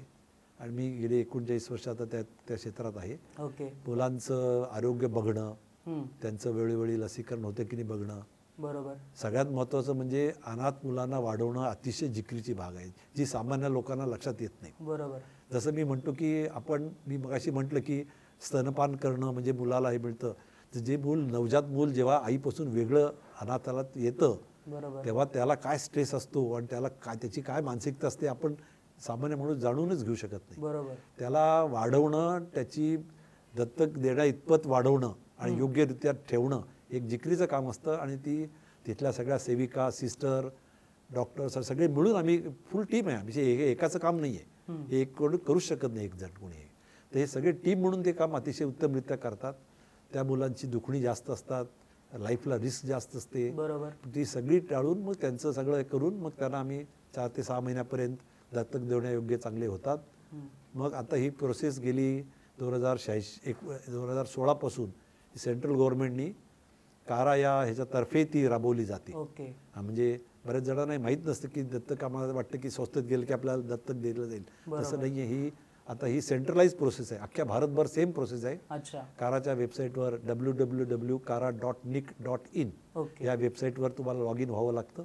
त्यात फॉर्म येतो, त्या फॉर्ममध्ये तुम्ही पालक म्हणून रजिस्टर होऊ शकतात. ओके मग वेटिंग लिस्ट असते, मग तुम्हाला रेफरल येतं मुलांचं. 2-3 मुलं एक एक करून दाखवली जातात. मग तुम्ही ते मूल संस्थेत जाऊन मग सिलेक्ट करायचं. पुढची प्रोसेस ऑनलाईन नाही आहे, ती प्रत्यक्ष असते. सुरुवातीची प्रोसेस ऑनलाईन केली की ती भारतभर सेम राहावी म्हणून. ते करण्यामागचा त्यांचा मूळ उद्देश हाच होता की शहरातली जी की मुंबईतली आमची संस्था, आमच्याकडे पालक खूप होत होते, वेटिंग लिस्ट पण होती. पण अशा संस्था सर्व गावात म्हणजे सर्व जिल्ह्यात आहेत, बरोबर त्यांच्याकडे अप्रोच कमी होता. मग तिथल्या मुलांना बाहेर आउटलेटच नव्हतं. राईट मग त्यांना तिथून बाहेर पाठवायचं कसं किंवा घ्यायचं कसं. कारण ही समाजामध्ये म्हणजे अनाथ मुलांना दत्तक घेणं ही आपल्या भारतामध्ये खूप उशिरा सुरू झालं. आपल्याकडे दत्तक प्रक्रिया होती पण ती फॅमिलीपुरतीच मर्यादित होती, ती वर्षानुवर्ष होती. पण अनाथ मुलांना दत्तक घेणं हे वेस्टर्न लोकांकडनं आलेली आपले कल्चर आहे. आणि ते आपल्याकडं 60-70 सालानंतरच सुरू झालं. ओके आणि सुरुवातीच्या काळामध्ये आम्हाला मुलांना दत्तक देण्यासाठी पालकांमध्ये जनजागृती खूप करावी लागली. बरोबर तेव्हा म्हणजे मुलं जात नव्हती. आता उलट झालंय. गेल्या वर्षात स्पेशली समाज माध्यमांनी आम्हाला खूप मदतीचा हात दिला, बरोबर त्यांनी खूप प्रसिद्धी दिली. आता त्याच्यामुळं वेटिंग लिस्ट आहे. जवळजवळ 2 वर्षाच्या वरती काळ लागतो तुम्हाला ॲप्लिकेशन केल्यानंतर मूल दाखवायचा. अच्छा तर ते हे चांगली बाब आहे. म्हणजे समाजामध्ये कसं काय घडू शकतं आणि समाज माध्यम किंवा पत्रकार किंवा हे सगळे कसे बदल आणू शकतात, बरोबर त्याचं एक ज्वलंत उदाहरण आहे. बरोबर कारण मी माझ्या स्वतःच्या अनुभवातून बघितलं की सुरुवातीला माझ्याकडे आमची जी मुलं होती ती दत्तक द्यायला आम्हाला खूप प्रयत्न करावे लागायचे, पालकांना समजवायचं. आता उलट झालंय. हे 40 वर्षात एवढा बदल झालाय.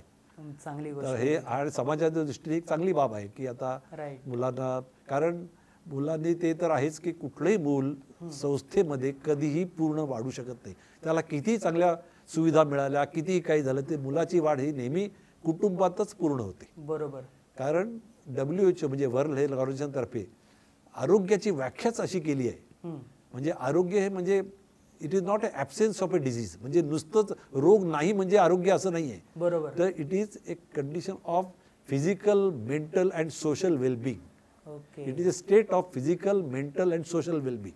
म्हणजे तुमचं शारीरिक, मानसिक आणि सामाजिक आरोग्य चांगलं आहे तरच तुम्ही हेल्दी आहात. ओके आणि इन्स्टिट्यूटमध्ये मेंटल अँड सोशल वेलबिंग कधीही चांगलं राहणार नाही. सोशल वेलबिंग म्हणजे तुम्हाला सामाजिक आरोग्य काहीच नाही. बरोबर हा, जे फक्त कुटुंबातच होतं.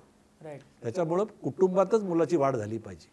त्याच्यामुळे ही पॉलिसी गव्हर्नमेंटची आहे आणि सगळ्यांची आहे की मुलाचा त्याचं पुनर्वसन कुटुंबातच झालं पाहिजे. कुठल्या तरी कुटुंबांनी त्याला बोलवून त्याची, तर तो पूर्ण आरोग्य निरोगी पुरुष म्हणून किंवा जे कोणी पुरुष बाई ॲडल्ट म्हणून तयार होईल. राईट.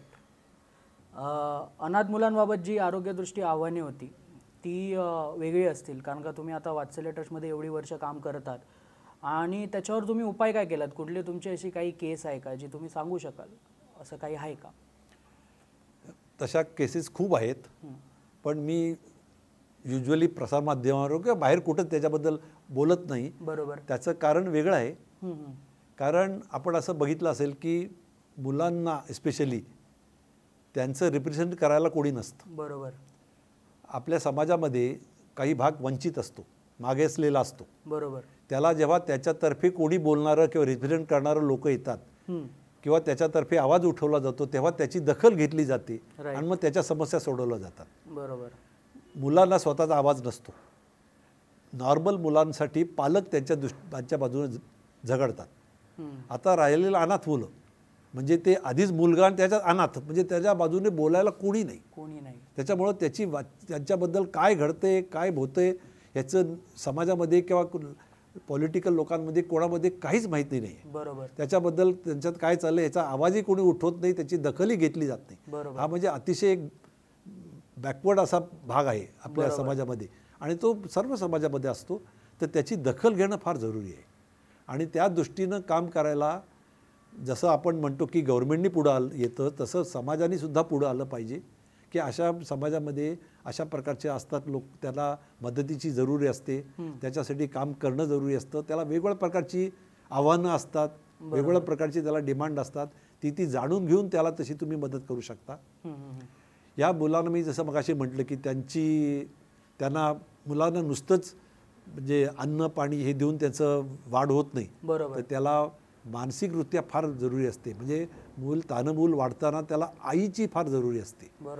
आईशिवाय मूल वाढू शकत नाही. कोणीतरी त्याची आई व्हावं लागतं तरच ते मूल वाढतं, जगतं, वाढतं. अदरवाईज ते जगणंही अशक्य आहे. खरं.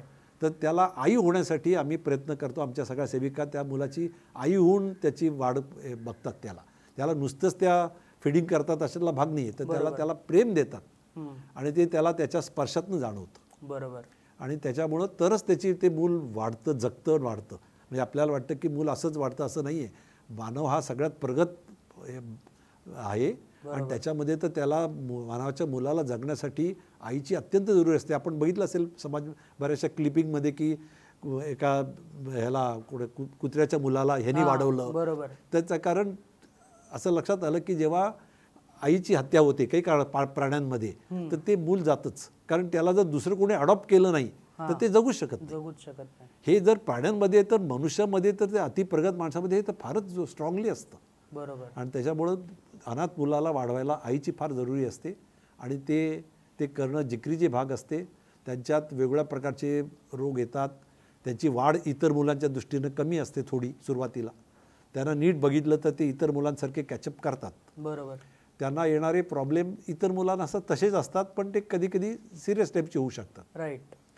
तर ते तसं होऊ शकतं. आता केसच सांगायचं म्हणजे असंख्य केसेस गेल्या 40 वर्षात आम्ही हँडल केल्या आहेत. फक्त मी एक उदाहरण म्हणून एका मुलीचं बद्दल फक्त सांगतो. तर ती मुलगी आपल्याला भांडूपच्या भागामध्ये पोलिसांना कचऱ्याच्या पेटीत सापडली होती, बाहेर फेकलेली होती ती. आणि ते संस्थेत घेऊन आले. तिच्या पायावरती याच्यावरती उंदीर चावल्याचे असंख्य जखमा होत्या, हातापायावरती कपाळावरती होत्या आणि ती जगते की वाचते अशा परिस्थितीत होती. 4-5 दिवसाची होती ती. बरोबर. तर तिला मी मग ॲडमिट माझ्या इथं करून तिला मग ट्रीटमेंट वगैरे देऊन त्याच्यातनं त्याला तेव्हा सेप्सिस झालं होतं ऑलरेडी. कारण 4-5 दिवस ती अशी हे होती तर तिला सेप्सिस झालेलं होतं. त्यातनं ती वाचली, सगळ्या जखमा बऱ्या झाल्या, सगळं ती ओके झाली. मग ती 3-4 महिने झाल्यावरती तिला निमोनिया झाला. त्याची ट्रीटमेंट आम्ही केली. त्यातनं ती अर्धवट बरी झाली. परत असं 2-3दा झालं तिला. मग तिला समजेना तिला काहीतरी कॉम्प्लिकेटेड आहे. मग आम्ही तिला स्पेशली वाडिया हॉस्पिटलमध्ये मग तिचं हे काही कॉम्प्लिकेशन जी सॉल्व्ह होत नाही केस त्याच्यामध्ये तिथं आम्ही हे पण केले. तिथं पण तिच्यावरती मग वेगळ्या पद्धतीनं त्यांनी तेव्हा नुकतीच एक ही झाली होती. ते एक ब्रॉन्कोस्कोपी नावाचा स्कोप करून श्वसन मार्गातनं तिचा कप काढून तो हिंदुजा हॉस्पिटलला पाठवला. आणि असं लक्षात आलं की तिला जन्मजात TB झाला होता. आता हा इतर मुलांमध्ये आपण लवकर डायग्नोज केला असता जर तिची आई बरोबर असती तर आईला झालाय म्हणजे बाळाला आहे असं आपण अनुमान काढतो. इथं आईच नाही, अनाथ मुलं असल्यामुळं ह्याचा विचारच केला गेला नव्हता. आणि तो सुद्धा MDR टाईपचा होता, म्हणजे मल्टी ड्रग रेझिस्टंट, जो म्हणजे साध्या औषधांना दाद देणार नाही अशा टाईपचा एक TB तिला झालेला होता. मग त्याचे त्यांनी व्यवस्थित निदान करून 2 वर्ष ट्रीटमेंट दिली तिला. बरोबर. ती 2 वर्ष आम्ही वेगळी तिला सांभाळली कारण तिचा बाकीच्यांना होऊ नये म्हणून. त्याच्यामुळे तिला थोडंसं इमोशनल पण हे व्हायचं तिला झालं. पण शेवटी ती त्याच्यात नंतर ती जरा मोठी झाली. ती इतकी खेळायला लागली, आनंदाने नाचायची आणि शेवटी ती 4-5 वर्षाची असताना अमेरिकेमधल्या कपलनी तिला दत्तक घेतलं. आणि आज ती अमेरिकेमध्ये अतिशय चांगल्या शाळेत जाते. मोठी झाली आता ती शाळेत, म्हणजे कॉलेजमध्ये पण जात असेल ती आता. एकदम तिचं पूर्ण लाईफच बदललं. म्हणजे जिथं आपण एका कचऱ्यात टाकलेल्या मुलाला जर इथपर्यंत ट्रान्सफॉर्म करू शकतो, म्हणजे तिचं लाईफ शेवटी असं बदललं की आपल्या इथल्या मुलांना मिळणार नाही असं सगळं तिला आता तिथं मिळतंय. तर हा एक त्यातलं एक उदाहरण म्हणून मी सांगतो. असं सगळ्याच बाबतीत होतं असं नाही. म्हणजे अशा प्रकारे म्हणजे आपण जर खरंच इच्छेनं काही करू शकलो तर कोणाच्या तरी लाईफमध्ये बदल घडू शकतो. हे फार महत्त्वाचं आहे. कारण बऱ्याच वेळेला कार्य करताना आपल्याला असं लक्षात येतं की आपण म्हणतो हे कार्य एवढं मोठं आहे, मी काय करू शकणार, बरोबर, म्हणजे मी कितीही केलं तरी ते अपुरंच आहे, मग ते आपण सोडून देतो. म्हणतो की म्हणजे इतकं बाहेर म्हणजे जसं आपण भारतामध्ये दरिद्रता इतकी काय करणार, आपण सोडून देतो शेवटी. बरोबर. तसं नाही करावं. तर तसं कसं आहे की एक गोष्ट आहे की अशी समुद्रावरती एक माणूस चालत होता आणि असंख्य शिंपले वाहून आले होते. तर तो त्यातला एक उचलायचा आणि आत समुद्रात फेकायचा. त्याला कोणतरी विचारलं, इतके लाखो शिंपले तू काय काय करणार आहेस? बरोबर. तो म्हणलं नाही, मी जो फेकला ना त्याच्या लाईफमध्ये बदल झाला आहे, त्याचं लाईफ बदललं आहे. मी एवढं जरी करू शकलो तरी खूप आहे. बरोबर. माझ्या लाईफमध्ये मी काय करू शकतो माझ्यापुरतंच ठरवावं. काही बाकीच्यांचं करू शकत नाही हा न ठरवता मी काय बदल करू शकेन माझ्या लाईफमध्ये ते ठरवलं तर तुम्ही समाजकार्यामध्ये काम करू शकता. बरोबर. थोडा जरी बदल काही लोकांच्या आयुष्यात जरी तुम्ही आणू शकलात तरीसुद्धा ते समाजाच्या दृष्टीनं आणि ह्याच्या दृष्टीनं खूप मोठं असतं. बरोबर. कारण त्या इंडिव्हिज्युअललाच कळतं.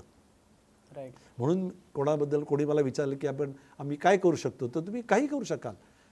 असं प्रश्न मोठा आहे म्हणून काहीच न करण्यापेक्षा तुम्ही तुमच्याला जी काही मदत करता येण्यासारखी असेल, आर्थिक मदत, तुमचा वेळ देणं, तुमचं हे करणं, काही मदत करू शकता जी मदत त्यांच्या आयुष्यामध्ये बदल घडवते. तो कसा बदल घडवते तुमच्या लक्षात येणार नाही, पण ती बदल नक्की घडवते. खरं तर तुम्ही आता सांगत होता तेव्हा अंगावर शहारे आलेले. आणि वात्सल्य ट्रस्ट हे तर खरं तर भांडूप आणि कांजूरचं एक अभिमानास्पद मी तर म्हणेन एक संस्था आहे. आणि जी भांडूप आणि कांजूरला लिटरली ममत्व देते, ममत्व करण्याचं एक चान्स देते. त्यामुळे नक्कीच कोणाला जर वात्सल्य ट्रस्ट इथे जाऊन जर काही मदत करायची असेल तर नक्की तुम्ही करू शकता जाऊन. आणि पण नक्की कशी मदत, म्हणजे आपण तिथे आपला आता काही जण वाढदिवस साजरा करतात, तर काही जण असेच जाऊन भेट देतात. तर मग कुठल्या स्वरूपात आपण मदत करू शकतो? काही जण फक्त डोनेशन्स देतात, तर कुठल्या स्वरूपात आपण मदत करू शकतो? एक थोडक्यात फक्त सांगितलं तर बरं होईल. याच्यात कसं आहे की मदत करायला एक म्हणजे आर्थिक मदत करणं, जी तुम्ही डोनेशन देऊ शकता.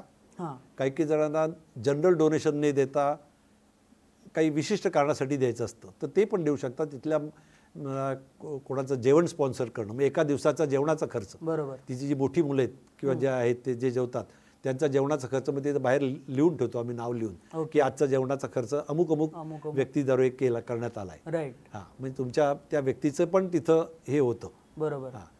ते करू शकता. किंवा जी तारी मुलं आहेत त्यांचा दुधाचा खर्च, एका दिवसाचा दुधाचा खर्च, एका आठवड्याचा दुधाचा खर्च, एका महिन्याचा दुधाचा खर्च तुम्ही उचलू शकता.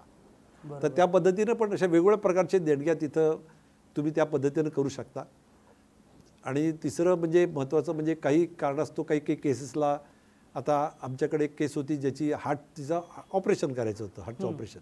ते प्रायव्हेटमध्येच करायला शक्य होतं कारण म्युन्सिपालिटी डेट मिळत नव्हती, तिथं ते होत नव्हतं काही कारणास्तव. तर त्याचा एक कोणी डोनरनी त्याला फुल स्पॉन्सर केलं आणि त्याचा खर्च करून त्याचं झालं त्याचं. म्हणजे अशा पद्धतीने पण करू शकता. पण ते नेहमीच होईल असं नाही आहे, पण जस्ट मी सांगतो वेगवेगळ्या कुठल्या कारणाने तुम्ही कशी मदत करू शकता ते.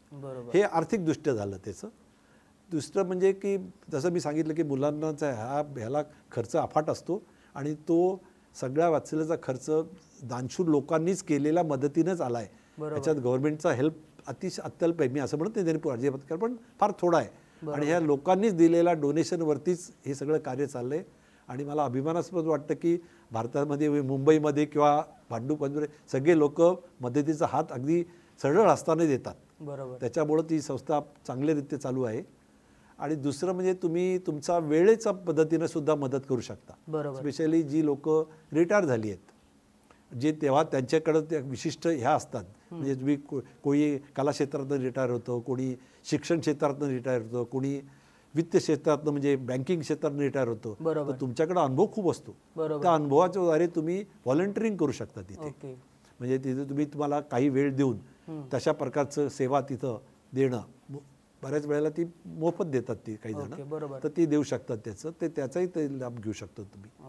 किंवा कोणाचे वाढदिवस तिथं साजरं करणं, पण त्याच्यासाठी आम्ही काही तत्त्व हे ठेवलेली आहेत. कारण बऱ्याच वेळेला लोकांना द्यायचा खूप उत्साह असतो, पण त्याच्यात कधी कधी कसं होतं की स्पेशली आता वाढदिवस असेल तर त्यांना वाटतं सगळ्यांना एकत्र जमावं, पण आमची मुलं तिथं आली आणि समजा त्याला सर्दी खोकला लागला तर त्यासाठी आम्ही काही तत्त्व तयार केलेली आहेत, ती पाळून ते सगळं करतो. हां, कारण हे गव्हर्नमेंटने काही गाईडलाईन घालून दिलेत, त्याप्रमाणे आपण ते सगळं करतो. तर मदत करायची इच्छा असेल तर मदतीला खूप वेगवेगळ्या संधी आहेत आणि त्या संधी तशाच जाणून मदत करा, म्हणजे काही हे नाही आहेत. आणि बऱ्याच जणांना वाटतं की आम्ही मदत करायला तयार होतो, घेत नाहीत असं वाटतं, पण त्याचं कारण जाणून घ्या का घेत नाहीत ते. कारण संस्था जरी ही असली, प्रायव्हेट जरी असली तरी त्याची सर्व गाईडलाईन्स गव्हर्नमेंटच्या गाईडलाईननी आखून दिलेली असतात. बरोबर. हां, आम्हाला कुठल्याही मुलांना असं घेऊन कोणाच्या घरी जाता येत नाही, कारण संस्थेच्या बाहेर जायचं असेल तर त्याला अमुक खात्याची परवानगी घ्यावी लागते. बरोबर. हां, त्याला मुलांना बाहेर न्यायचं असेल तर स्पेशली आता वैद्यकीय कारण सोडून जर कशासाठी बाहेर न्यायचं असेल तर त्याला पूर्व परवानगी घेणं जरुरी आहे.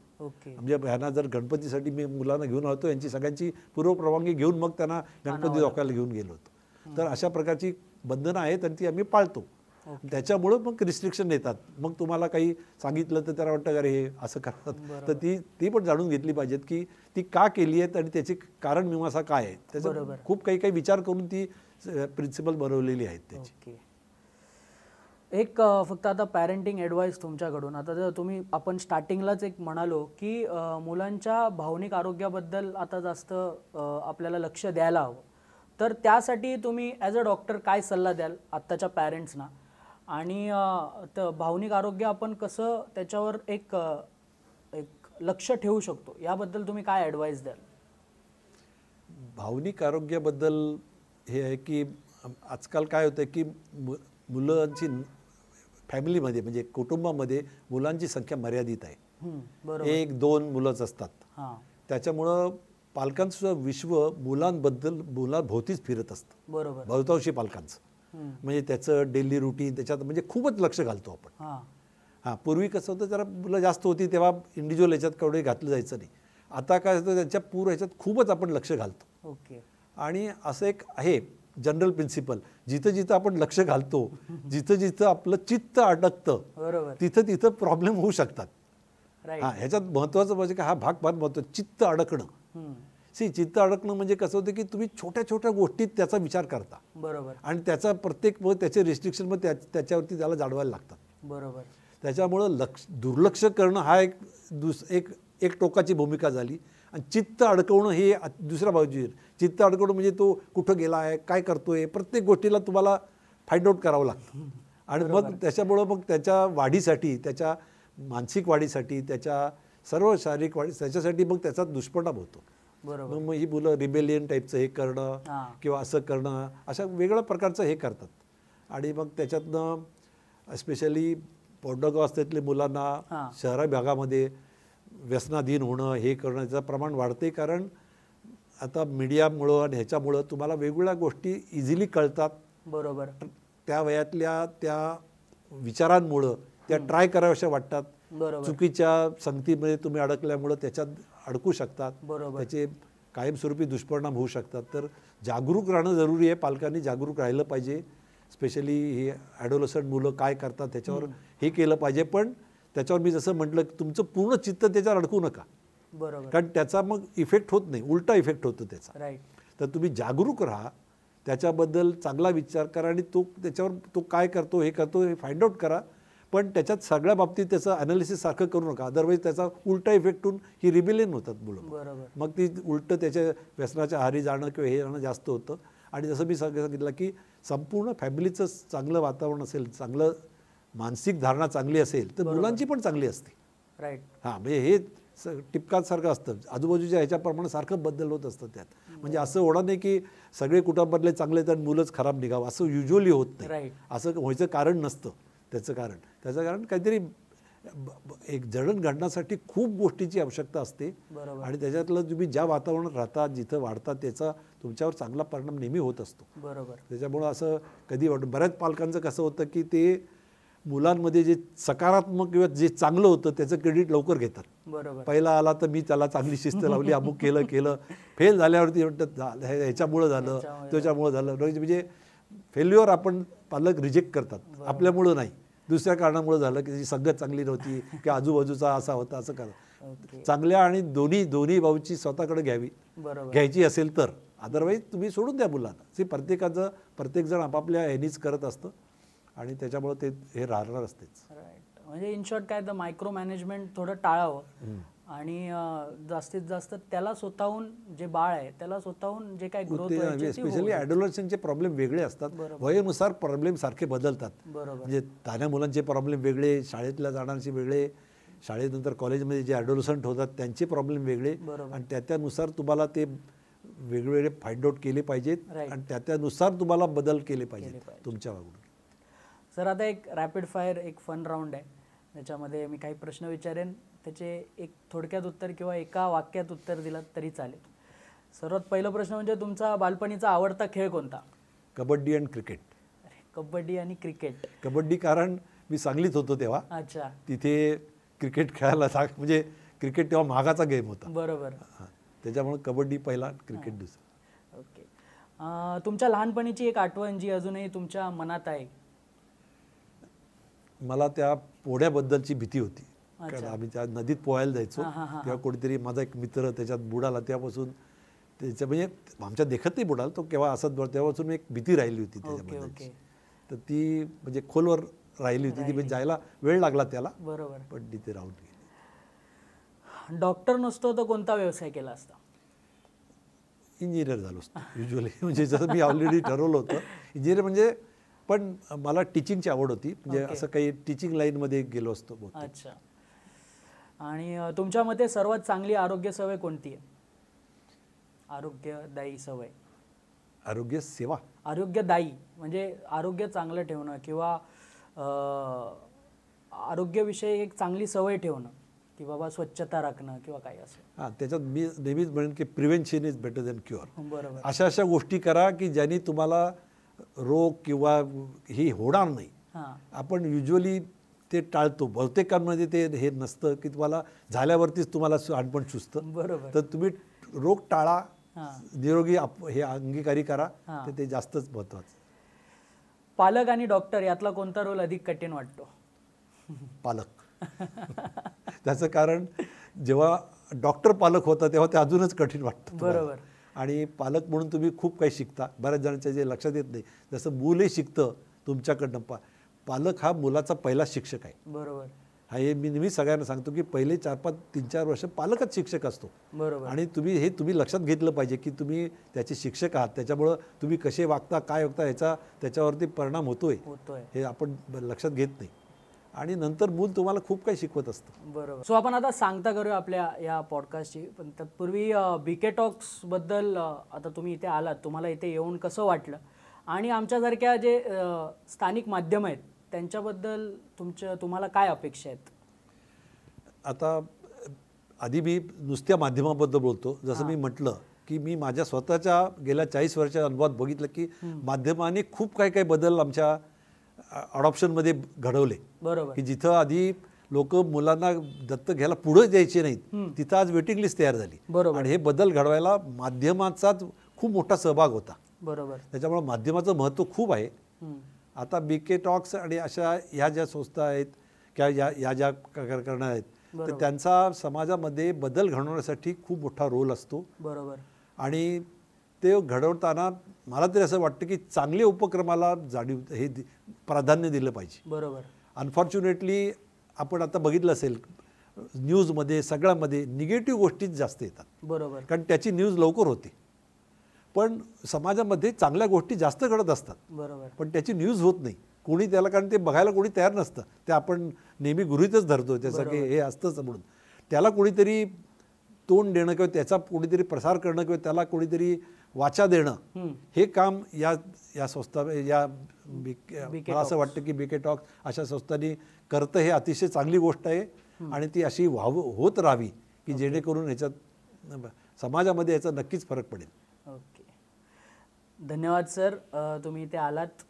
तर हा होता आपला आरोग्य संजीवनीचा पहिला भाग, ज्यामध्ये डॉक्टर विलास ऐनापुरे यांनी खूप चांगल्या गप्पा मारल्या. खास करून वात्सल्य ट्रस्टबद्दल एक चांगली माहिती दिली, पालकत्वाबद्दल एक चांगली माहिती दिली. हा भाग कसा वाटला हे आम्हाला तुम्ही कमेंट्सद्वारे नक्की कळवा खाली.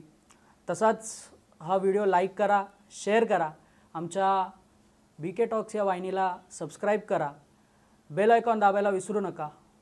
तोपर्यंत स्टे ट्यून्ड. लवकरच एक नवीन भाग घेऊन येऊ. धन्यवाद.